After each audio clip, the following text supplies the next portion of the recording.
देखा जाए, हम लोग बताए थे आपको कि सोप में हम लोगों का दो तरह का सोप आता है।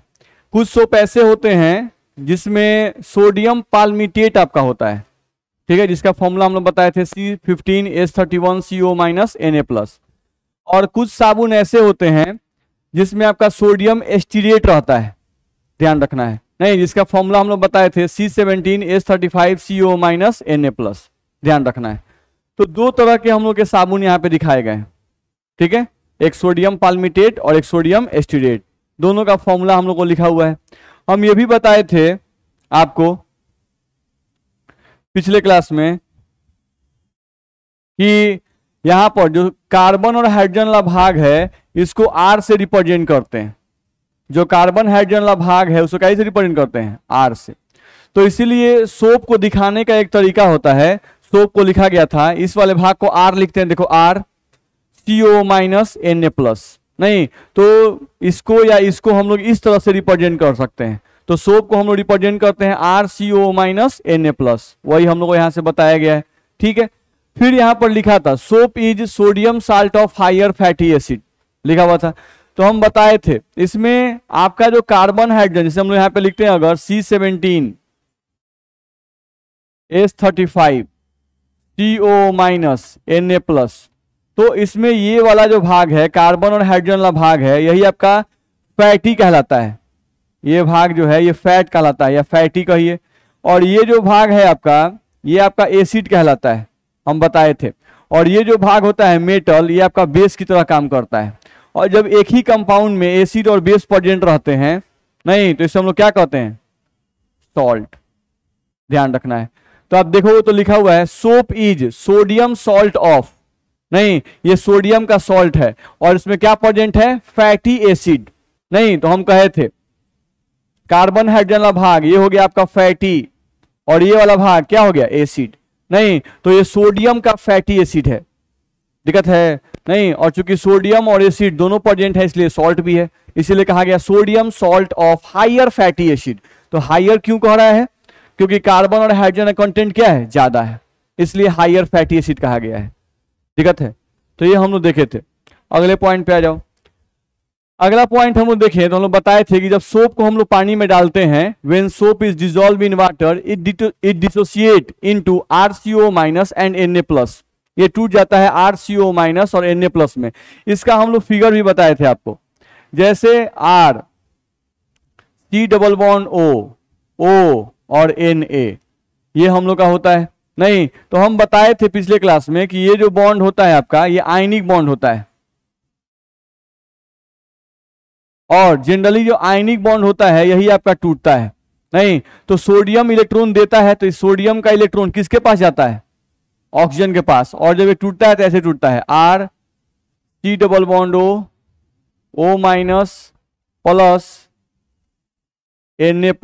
ऐसे टूटेगा, ये ध्यान रखना है, जो हम लोग पिछले क्लास में आपको बताए थे। तो RCOO- नहीं जैसे हम लोग एग्जांपल भी दिए थे कि आपका NaCl जो टूटता है वो कैसे टूटता है, Na और Cl, तो ये बॉन्ड कौन सा बॉन्ड है, आयनिक बॉन्ड, ये आपका आयनिक बॉन्ड है। और जब इसको तोड़ते हैं तो ये टूटता है ना भाई Na+ और Cl- में। तो क्लोरीन क्या करता है, सोडियम का एक इलेक्ट्रॉन कौन ले लिया, क्लोरीन ले लिया, तो इसमें माइनस आ गया, इसमें प्लस आ गया। सेम एज यहाँ ये बॉन्ड आयनिक बॉन्ड है, नहीं तो ये सोडियम का एक इलेक्ट्रॉन कौन ले लिया, ऑक्सीजन, इसलिए उस पर O- आ गया और Na+ आ गया, इस तरह से।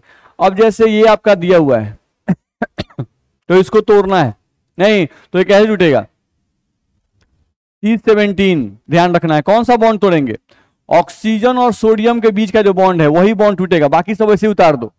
नहीं तो C17H35 COO- Na+ होगा, सॉरी CO- और इसको मिटा दो, प्लस Na+ लिखो,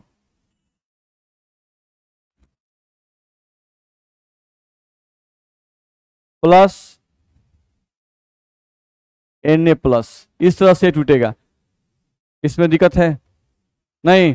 तो सोडियम ये स्टीरेट है आपका, सोडियम स्टीरेट को जब पानी में डालेंगे तो इस तरह से टूटता है, ये C17H35 CO- और प्लस Na+, इस तरह से टूट जाएगा। आगे बढ़ो। अगले पॉइंट पे आ जाओ। तो हम बताए थे कि आपका C15H31 CONA लिखा हुआ है, नहीं तो इसको भी आप जब तोड़ोगे तो ये तोड़ने पर टूटेगा। C15H31 और क्या होगा COO माइनस, आप प्लस में क्या Na प्लस, ऐसे ये टूट जाएगा। अब इसी को रिप्रेजेंट करने का ये तरीका होता है जो हम लोग बताए थे आपको कि यहां पर भी आपका कार्बन है, यहां पर भी कार्बन, यहां पे भी कार्बन। आप काउंट कर लो 1 2 3 4 5 6 7 8 9 10 11 12 13 14 15, नहीं तो हम लोग का 15 कार्बन है यहाँ पर, तो 15 कार्बन हो गया। 31 गो हाइड्रोजन है, तो हम बताए थे कि यहाँ पर कार्बन एक बॉन्ड बनाते हैं, यहाँ पे हाइड्रोजन कय गो होगा 3 गो, इस पर कय गो 2 गो, इस पर भी 2 गो, इस पर भी 2 गो, इन सब पर 2-2 हाइड्रोजन आपका होगा, क्योंकि कार्बन 4 बॉन्ड बनाता है भाई, तो सब पर 2-2 हाइड्रोजन बैठाओगे तो कार्बन का 4 बॉन्ड पूरा हो जाएगा। इस तरह से आपका हो जाएगा, नहीं और यहां पर आप आ जाओ तो ये जो कार्बन है वो यहां दिखाया गया COO माइनस, तो COO माइनस और प्लस में Na प्लस आपका निकल गया, दिक्कत है। अब हमको ध्यान रखना है कि जो कार्बन और हाइड्रोजन वाला भाग है, ये वाला भाग जो है कार्बन और हाइड्रोजन वाला भाग है, ये भाग कार्बन हाइड्रोजन वाला भाग, तो हम बताते हैं कार्बन और हाइड्रोजन से बना हुआ जो भाग होता है वो क्या होता है नॉन पोलर। तो ये भाग आपका क्या होगा नॉन पोलर होगा, ध्यान रखना है। आप इसको लिख सकते हो यहां पर, ये भाग जो होगा हम लोगों का अगर देखा जाए तो इसको घेर सकते हैं हम लोग ऐसे, ये भाग, नहीं तो इतना भाग जो हम लोग का होगा ये भाग क्या होगा नॉन पोलर होगा, ध्यान रखना है, ठीक है। और ऊपर वाला जो भाग हम लोग का है, ये वाला भाग जिसको हम लोग ऐसे घेर रहे हैं, ये वाला भाग क्या होगा पोलर, ध्यान रखना है, ठीक है। अब ये जो भाग हम लोग नॉन पोलर लिखे हैं, ये भाग पानी को पसंद नहीं करता है, ये भाग पानी को पसंद नहीं करता है, तो इस भाग को हाइड्रोफोबिक भी कहा जाता है। क्या कहा जाता है हाइड्रोफोबिक भी कहा जाता है, या इस भाग को वाटर रिपेलिंग भी कहा जाता है, वाटर रिपेलिंग, तो ये वाटर रिपेलिंग पोर्शन भी कहलाता है, ध्यान रखना है। ये भाग जो आपका है ये पोलर है, तो ये भाग पोलर है तो ये वाटर को पसंद करता है, इसलिए इसको कहते हैं हाइड्रोफिलिक। हम पहले बता चुके हैं फोबिक और फिलिक का मतलब बताया है ना, नहीं फोबिक का मतलब हेटिंग होता है और फिलिक का मतलब लविंग होता है, तो यहाँ पे ध्यान रखना है। ये भाग पोलर है तो ये हाइड्रोफिलिक होगा, या हम लोग बोले तो वाटर लविंग होगा, ये आपका वाटर लविंग पोर्शन होगा, तो ये हम लोग को ध्यान रखना है। तो मेरे कहने का सेंस ये है कि जो साबुन होता है इसमें एक भाग ऐसा होता है जो पानी को पसंद नहीं करता है और एक भाग ऐसा होता है जो पानी को पसंद करता है, ठीक है। अब ध्यान रखना है कि जो भाग पानी को पसंद नहीं करता है, नहीं ये नॉन पोलर भाग है, तो जो नॉन पोलर भाग है इसको तो हम लोग बोल सकते हैं कि dissolve in non polar solvent,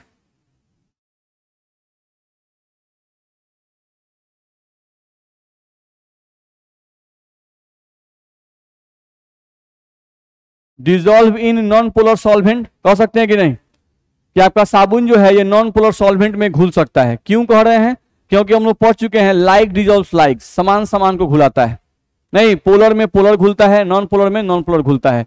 तो ये जो साबुन का ये वाला पोर्शन है ये नॉन पोलर है, तो ये नॉन पोलर सॉल्वेंट में आसानी से घुल जाएगा, ठीक। साबुन का ये जो पोर्शन है ये पोलर है, नहीं तो इसको हम लोग बोल सकते हैं कि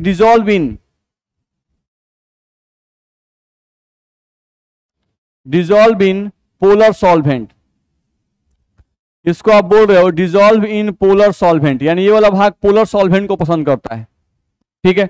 आप वाटर के बारे में जानते हो कि वाटर जो होता है H2O की हम लोग बात करें तो H2O कैसा होता है पोलर कि नॉन पोलर, H2O हम लोगों का पोलर सॉल्वेंट होता है कि नहीं होता है, होता है।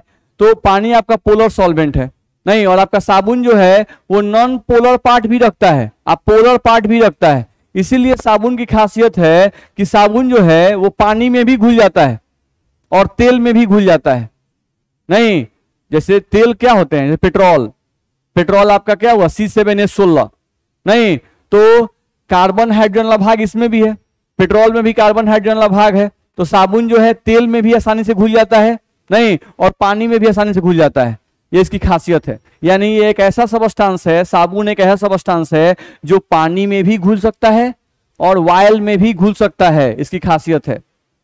दिक्कत है इसमें? कोई पूछता है क्यों, तो आप बताइए कि साबुन में नॉन पोलर भाग भी है और पोलर भाग भी है। नॉन पोलर भाग के कारण ये तेल में घुल सकता है और पोलर भाग के कारण ये कहां घुल सकता है, पानी में घुल सकता है। इतना में दिक्कत है नहीं? तो सेम है। अब वैसे ही C17H35CO -Na+ है, तो इस फॉर्म को हम चाहें तो ऐसे लिख सकते हैं कि नहीं लिख सकते हैं? लिख सकते हैं। इसमें भी ये जो भाग है आपका C17H35, ये भाग क्या है आपका, ये भाग नॉन पोलर है, नहीं, जबकि ये वाला जो भाग है वो क्या है, पोलर है।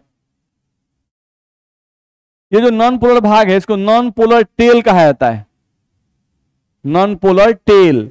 इसको कहा जाता है पोलर हेड, इसको हेड का नाम दिया जाता है, नहीं एरो में होता है, तीर में, इसको आप हेड कहते हो, इसको क्या कहते हो, टेल, नहीं। तो वैसे ही साबुन में कहा जाता है कि एक नॉन पोलर टेल रहता है और एक पोलर हेड रहता है, ठीक है। तो ये हम लोग को ध्यान रखना होगा। तो साबुन में दो तरह के साबुन मिल गए, सोडियम पाल्मिटेट, सोडियम एस्टिरेट। नहीं, साबुन में खास बात क्या है कि ये पानी में भी घुलता है, तेल में भी घुलता है, क्योंकि इसमें नॉन पोलर भाग भी है और पोलर भाग भी है। इतना में दिक्कत है नहीं? चलो, वही बात जो हम लोग बता रहे थे उसी बात को यहाँ पे लिखा हुआ है, जो हम बात बोल रहे थे उसी बात को यहाँ पे लिखा हुआ है, पढ़ सकते हैं। RCO- कंसिस्ट ऑफ 2 पार्ट्स, ये 2 पार्ट कंटेन करता है। कौन? RCO-। RCO- consist of 2 parts. कौन कौन सा पार्ट अभी पढ़ लिए? A long non polar hydrocarbon chain are called as tail which is hydrophobic in nature that is water repelling. इस लाइन में कोई दिक्कत है? चलिए, एंड द पोलर पार्ट, ये जो RCO- है इसमें एक था नॉन पोलर पार्ट और एक पार्ट क्या होता है, पोलर पार्ट, और वो कौन है, CO-। उसको क्या कहते हैं, हेड, नहीं, विच इज हाइड्रोफिलिक, वो क्या है, हाइड्रोफिलिक है, हम लोग बता रहे थे, in nature that is water loving. तो जो बात उधर समझाए वो बात लिखा हुआ है, दिक्कत नहीं ना? चलो आगे बढ़ो, अगले पॉइंट पे आ जाए। देखो तो यहां से बोल रहा है कि मान लो कोई तुम साबुन ले लिए, कोई साबुन का बार ले लिए और उसको क्या करो कि पूरा में ही पीस दो, पूरा में ही पीस दो, साबुन का बार ले लिए, पूरा में ही पीस दिए और चुटकी भर साबुन उठाकर पानी में डालना है, एकदम चुटकी से भी कम, ध्यान रखना है, थोड़ा साबुन उठा के ऊपर से डालना है। तो जब ऊपर में डालते हो, जब साबुन की मात्रा बहुत कम रहती है, नहीं, और उस समय तुम साबुन की मात्रा को लेकर पानी के ऊपर डालोगे तो सिचुएशन कुछ ऐसा आता है, ध्यान रखना है। देखो सिचुएशन कुछ ऐसा आता है,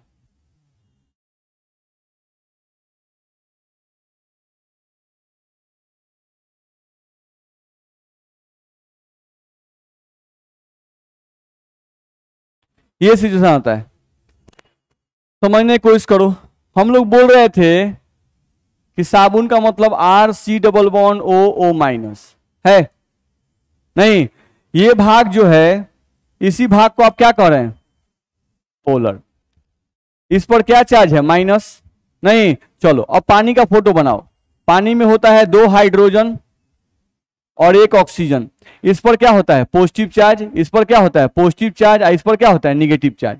तो पानी का जो हाइड्रोजन वाला भाग है वो इस माइनस वाले भाग को अट्रैक्ट करेगा कि नहीं करेगा, करेगा। बात समझ में आ रहा है?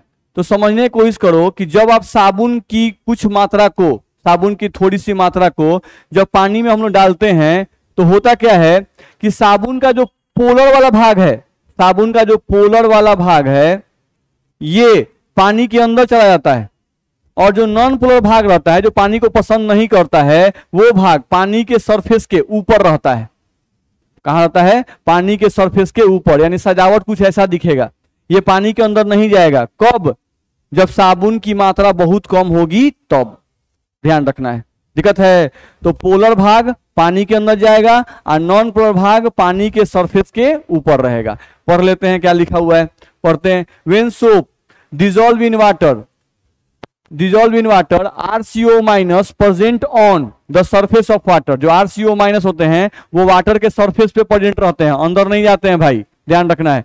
In such a way, surface पर कैसे प्रेजेंट रहते हैं भाई, तो लिख रहा है in such a way that CO minus group, CO minus मतलब पोलर ग्रुप, CO माइनस का मतलब polar group, CO minus group present inside the water, यानी जो पोलर ग्रुप है वो कहां है, वाटर के अंदर है। एंड द हाइड्रोकार्बन पार्ट, यानी आर वाला भाग जो टेल जिसको आप पूछ कह रहे थे, नहीं, and the hydrocarbon part are staying away from the surface of water. ये वाटर के सरफेस से क्या रहेगा, ऊपर रहेगा, दूर रहेगा उससे। दिक्कत है। तो जब पानी की मात्रा कम होगी तो सिचुएशन कुछ ऐसा होगा, पानी की मात्रा बोल रहे हैं, सॉरी, साबुन की मात्रा जब कम होगी तो कुछ सिचुएशन ऐसा होगा। ठीक है, जाति बोल रहे हैं ज्यादा होने पर, साबुन की मात्रा ज्यादा होगी तब क्या होगा, यही ना सवाल है। तब पढ़ते हैं अब क्या होगा, देखा जाए। साबुन की मात्रा जब ज्यादा होगी तो क्या होगा, देखा जाए। जब साबुन की मात्रा ज्यादा होगी तो सिचुएशन कुछ ऐसा आएगा, ध्यान रखना है, सिचुएशन कुछ ऐसा आएगा। नहीं हुआ क्या, जब साबुन की मात्रा हम लोग ज्यादा रहती है तो जितने भी साबुन के कण होते हैं वो सब पानी के अंदर चले आते हैं, सब क्या आते हैं, पानी के अंदर चले आते हैं। अब कुछ पार्ट ऐसा है जो पानी को पसंद नहीं करता है, कुछ पार्ट ऐसा है जो पानी को पसंद नहीं करता है, तो वो कौन सा भाग है, ये वाला भाग जो हम लोग ऐसे दिखाए हुए हैं। नहीं तो होता क्या है कि देखो यहां पे हम समझने की कोशिश करें, ये माइनस वाला भाग है यानी पोलर वाला भाग है, और ये जो हम ऐसे खींच रहे हैं वो क्या है, नॉन पोलर वाला भाग है। नहीं तो यहां पर हम लोग माइनस माइनस कुछ इस तरह से, माइनस माइनस,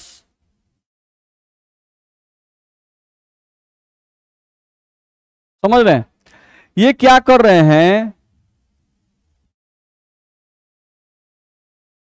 देखा जाए तो ये कर क्या रहे हैं, जैसे ही हम साबुन की मात्रा बढ़ाते हैं, नहीं ग्रेविटी के कारण इनका वजन बढ़ता है, वजन बढ़ने के कारण ये पानी के अंदर जाने लगते हैं। जब ये पानी के अंदर जाते हैं तो होता क्या है, जितने भी नॉन पोलर भाग हैं वो सब एक स्फीयर का निर्माण करते हैं, वो सब क्या मिलकर करते हैं, एक स्फीयर का निर्माण करते हैं। जो साबुन के कण है वो एक स्फीयर का निर्माण करते हैं, और उस स्फीयर के अंदर वाले भाग में सभी नॉन पोलर जो पार्ट हैं वो अंदर घुस जाते हैं, और स्फीयर का जो ऊपरी हिस्सा रहता है पूरा, उस पे पोलर पार्ट प्रेजेंट रहते हैं। नहीं देख रहे हैं, इसको सर्किल मत समझिएगा, ये क्या है, एक स्फीयर है, और इस स्फीयर के अंदर सब कौन घुस गया, नॉन पोलर पार्ट जो पानी को पसंद नहीं करता है, जो पानी को रिपेल करता है, तो वो सब अपना अंदर इकट्ठा हो गया। नहीं, और जितना भी पोलर भाग था, माइनस वाला भाग, वो सब कहां आ गया, ऊपर आ गया।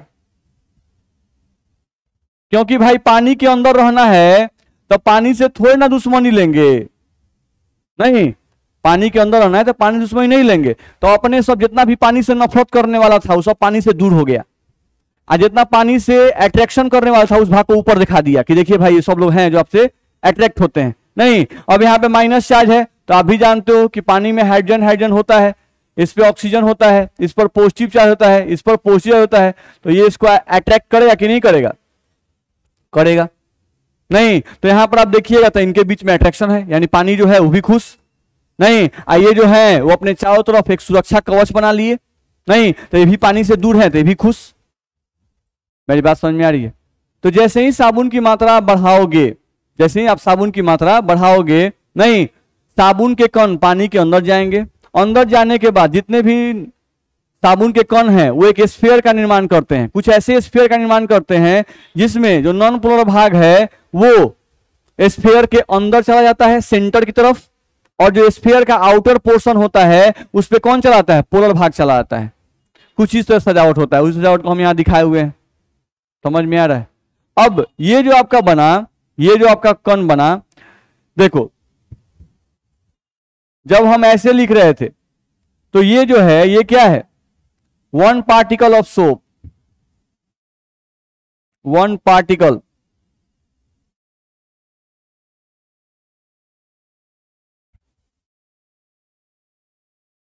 ऑफ सोप, ये सोप का एक पार्टिकल है नहीं, लेकिन जब सोप के बहुत सारे पार्टिकल मिलके एक के स्फीयर का फॉर्मेशन कर दें पानी के अंदर नहीं, तो इस स्फीयर को मिसेल कहते हैं। इस स्फीयर को क्या कहते हैं? मिसेल। या ये जो मिसेल है इसी को एसोसिएटेड कोलॉइड कहते हैं।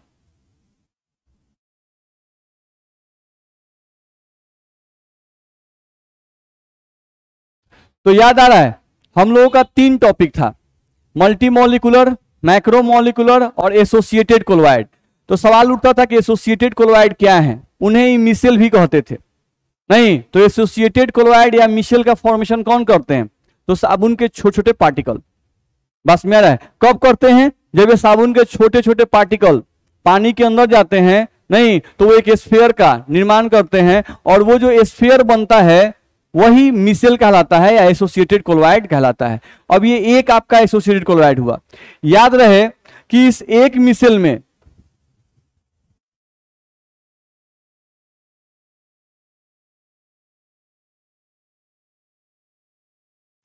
वन मिसेल कंटेन एटलीस्ट, कम से कम एटलीस्ट 100 आयंस ऑफ सोप।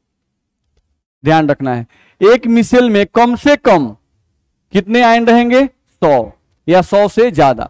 ध्यान रखना है क्योंकि कोलॉइडल पार्टिकल का साइज एक रेंज में आता है 1 नैनोमीटर टू 1000 नैनोमीटर। तो हम लोग को ध्यान रखना है एक मिसेल जो बनेगा उस एक मिसेल में कम से कम कितने साबुन के आयन रहेंगे? 1000 या 1000 से ज्यादा। दिक्कत है? तो ये आपका मिसेल एसोसिएटेड कोलॉइड हुआ। तो ये बात ध्यान रखना है। अब जो बात हम लोग बोल रहे थे नहीं, वही सब इसमें लिखा हुआ है। आप देख सकते हैं कि जो बात हम बोल रहे थे वो सब लिखा हुआ है। लिखा हुआ है, देख लीजिए। At higher concentration these ions do not remain on the surface but are pulled into the bulk of solution. जैसे ही कॉन्सेंट्रेशन बढ़ाइएगा ये साबुन के पार्टिकल जो हैं वो सरफेस पे नहीं रहेंगे, बल्क में आ जाएंगे। As a result at higher concentration the RCO minus forms an aggregate of spherical shape. नहीं, ये स्फेरिकल शेप का एक हम लोग का एक स्फेरिकल शेप हम लोग को बनाएगा with their hydrocarbon chain pointing towards the centre. नहीं, हाइड्रोकार्बन चेन कहां है? Pointing towards the centre. And the CO minus part, and the CO minus part कहां है? Outwards on the surface sphere. दिक्कत है?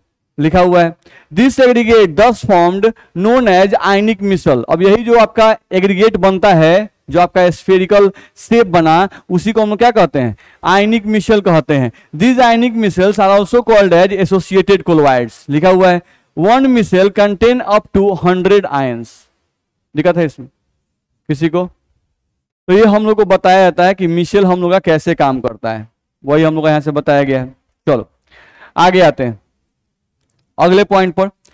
अगला पॉइंट हम देखें हम लोग, तो हम लोग को इसमें बताया जाता है एक्शन ऑफ सोप।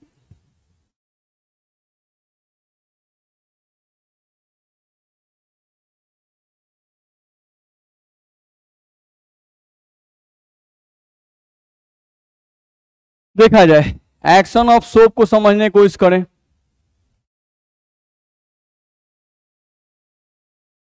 देखो तो एक्शन ऑफ सोप को देखें हम लोग कि सोप जो है कपड़े को कैसे साफ करता है।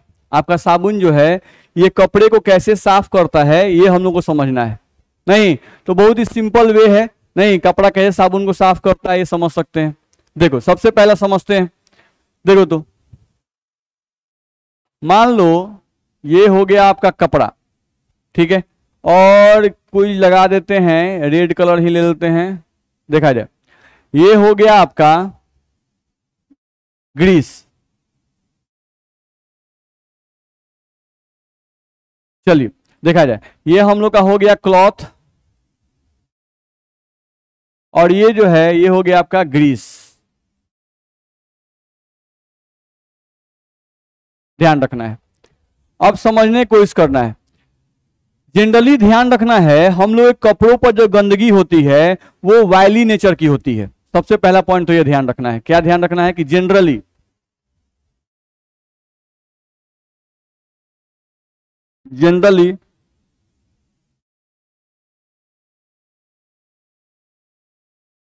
जनरली द, क्या बोले, गंदगी को क्या बोला जाता है? डस्ट। नहीं, dust is not appropriate word, dust सही वर्ड नहीं है। हाँ, डर्ट बोल सकते हैं। Generally the dirt present on our cloth is oily in nature. ध्यान रखना है, ठीक है। जनरली जो हम लोग के कपड़ों पर जो गंदगी होती है वो वायली नेचर का होता है। केयर करना है कि आपका जो क्लॉथ होता है, अगर हम क्लॉथ की बात करते हैं तो ध्यान रखना आपका क्लॉथ जो है ये भी नॉन पोलर होता है, ठीक है। और जो हम लोग गंदगी की बात कर रहे हैं, डर्ट नहीं, ये जो डर्ट है इसको हम लोग क्या बोल रहे हैं? वायल। और जो वायल होते हैं ये भी किस नेचर के होते हैं? Non polar. तो हम लोग जानते हैं लाइक डिजॉल्व्स लाइक। नहीं तो आपके कपड़े पर तेल गिर जाए तो आपका कपड़ा जो है तुरंत तेल को पसंद करता है, तुरंत पकड़ लेगा। आपके कपड़े पे ग्रीस लग जाए तो आपका कपड़ा जो है तुरंत ग्रीस को पकड़ लेता है, क्योंकि आपका कपड़ा भी नॉन पोलर होता है और आपका ग्रीस या आपका तेल जो होता है वो भी क्या होता है? नॉन पोलर होता है। तो इन दोनों के बीच में अट्रैक्शन होता है, इसलिए बहुत जल्दी आपस में चिपक जाते हैं और आपका कपड़ा क्या होता है? गंदा हो जाता है। ध्यान रखना है। तो सेम वही यहां पर दिखाया गया है कि आपका क्लॉथ है, नहीं क्लॉथ पर आपका ग्रीस लगा हुआ है, ध्यान रखना है, ठीक। अब ये हम लोग को दिखाया गया। अब यहां पे सोचो कि हम लोगों का इसी बर्तन में कपड़ा है, ग्रीस है, नहीं, और इसी बर्तन में आपका मिसेल भी है। ये है आपका मिसेल।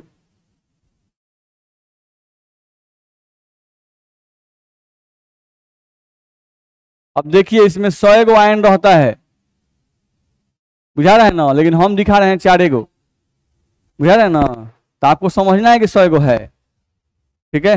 नहीं क्या 100 गो दिखाने में बहुत टाइम लगेगा, अब बड़का बनाना पड़ेगा फोटो।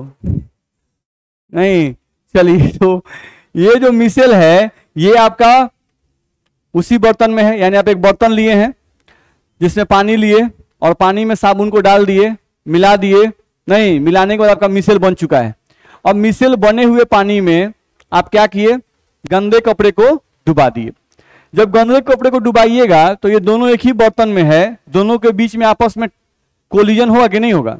होगा। नहीं तो ये जो है ये घूमते फिरते, यहां से घूमते फिरते इसके नजदीक आता है। जैसे ही ये इसके नजदीक आता है, जैसे ही इसके नजदीक आता है, होता क्या है कि जो मिसेल अभी स्फीयर रूप में दिख रहा है, ये स्फीयर के रूप में जो दिख रहा है वो आकर यहां खुल जाता है, यानी कुछ इस तरह का फोटो बनता है। ध्यान से देखो,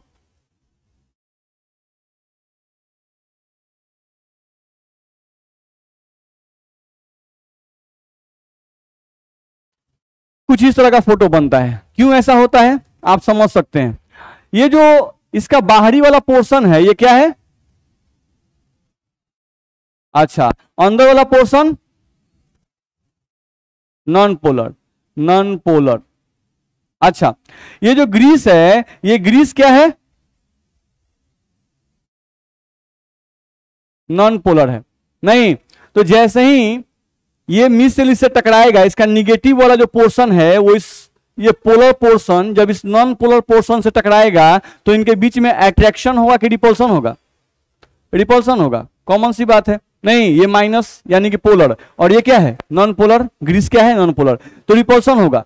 नहीं लेकिन इनका रिपल्सन होगा, लेकिन अंदर वाला सब कहेगा कि नहीं ये मेरा भाई है, नहीं हमको अट्रैक्शन दिखाना है। बस ये मिसेल जो है तुरंत खुल जाता है और नॉन पोलर के अंदर, जो नॉन पोलर ग्रीस है उसके अंदर साबुन का नॉन पोलर भाग घुस जाता है और पोलर भाग ग्रीस के सरफेस पर ऊपर प्रेजेंट रहता है, वो अंदर नहीं जाता है क्योंकि उसको ग्रीस से कोई अट्रैक्शन नहीं है। जिस पार्ट को अट्रैक्शन था वो पार्ट अंदर चला जाता है, ग्रीस के अंदर, यानी गंदगी के अंदर चला जाता है, आपके कपड़े के अंदर घुस जाता है। ध्यान रखना है। नहीं, और वह पोर्शन जिसको कपड़े से ग्रीस से कोई मतलब नहीं है वो कपड़े के और ग्रीस से क्या रहता है? ऊपर रहता है। दिक्कत है, ठीक। अब ये सिचुएशन समझ में आ गया। अब यहां पर होता क्या है, ध्यान देना है। ये हम लोग कपड़ा, ये हम लोग का ग्रीस, और ये हम लोग का मिसेल।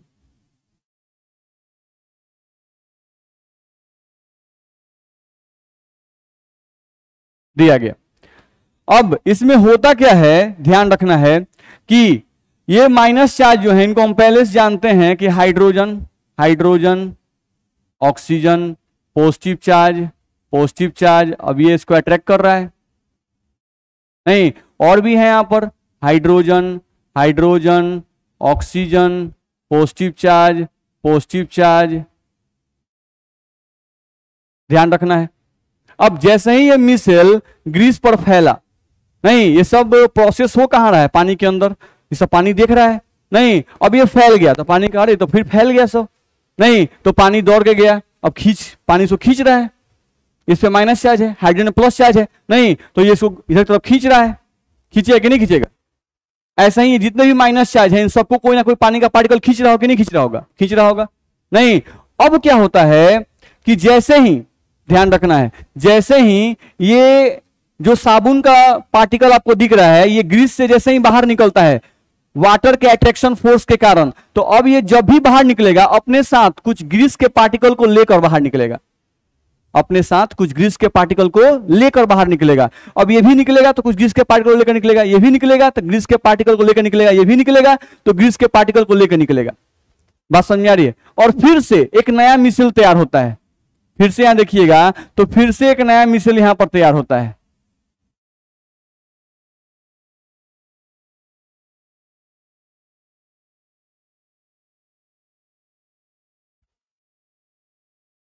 ये फिर से एक नया मिसल तैयार होता है, लेकिन अब इस मिसल में क्या है भाई, तो इस मिसल में कुछ ग्रीस के कण भी प्रेजेंट हैं। क्या प्रेजेंट हैं, ग्रीस के कण भी प्रेजेंट हैं। ध्यान रखना है, अभी जो आपका यहां पर जो मिसल था ये वाला मिसल, नहीं ये क्लीन मिसल था, यानी कि साफ सुथरा मिसल था, ये आपका क्लीन मिसल था। लेकिन अब ये जो मिसल है आपका ये डर्टी मिसल है, यानी गंदा मिसल होगा। बस में आ रहा है, नहीं देखते हम लोग कपड़ों को धोते हैं तो कुछ देर बाद पानी हम लोग गंदा होने लगता है, नहीं तो वो किस कारण से, ये डर्टी मिसल्स बनना शुरू हो जाते हैं। ध्यान रखना है, क्योंकि अब ये जो मिसल बने हुए हैं, नहीं उसमें साबुन के भी पार्टिकल हैं और साथ साथ ग्रीस के भी पार्टिकल प्रेजेंट हैं। तो अब वो मिसल कैसा दिखाई देगा, गंदा मिसल दिखाई देगा, उसमें जो भी ग्रीस का कलर होगा वो उसमें मैच कर जाएगा, घुस जाएगा, इस कारण से हम लोग का डर्टी मिसल दिखाई देगा।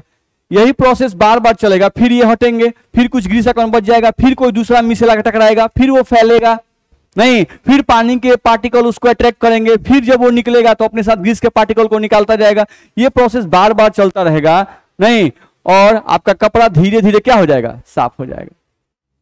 मेरी बात समझ में आ रही है। तो आपका कपड़ा जो है इस तरह से धीरे धीरे साफ हो जाएगा।